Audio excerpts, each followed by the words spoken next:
Activation of the immune response typically begins when a pathogen enters the body. Macrophages that encounter the pathogen ingest, process, and display the antigen fragments on their cell surfaces. Macrophages with antigen fragments displayed on their surfaces are called antigen-presenting cells. An antigen-presenting macrophage interacts with a T helper cell that can recognize the same antigen. During the interaction, the macrophage releases a chemical alarm signal called interleukin-1, which stimulates the T helper cell to secrete interleukin-2.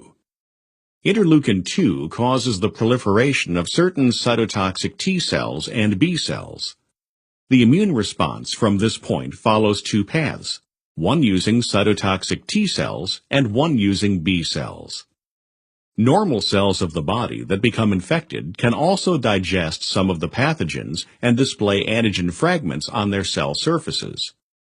The body makes millions of different types of cytotoxic T cells.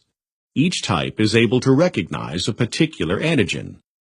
The cytotoxic T cells that are capable of recognizing the antigen displayed on the surfaces of infected cells bind to the infected cells and produce chemicals that kill the infected cell. Death of the infected cells results in destruction of the pathogen. B cells also come in millions of different types, each able to recognize a particular antigen.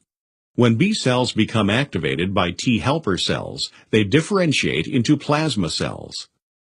These plasma cells become antibody-producing factories, flooding the bloodstream with antibodies that can bind to the antigen involved in this infection.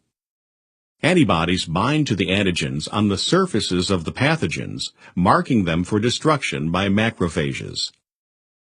Some of the B cells do not turn into antibody factories, but instead become memory B cells that may survive for several decades. Because of these memory B cells, the secondary immune response to a future infection by the same pathogen is swifter and stronger. This powerful secondary immune response is what gives immunity to some diseases after you have had them once or after you have been vaccinated.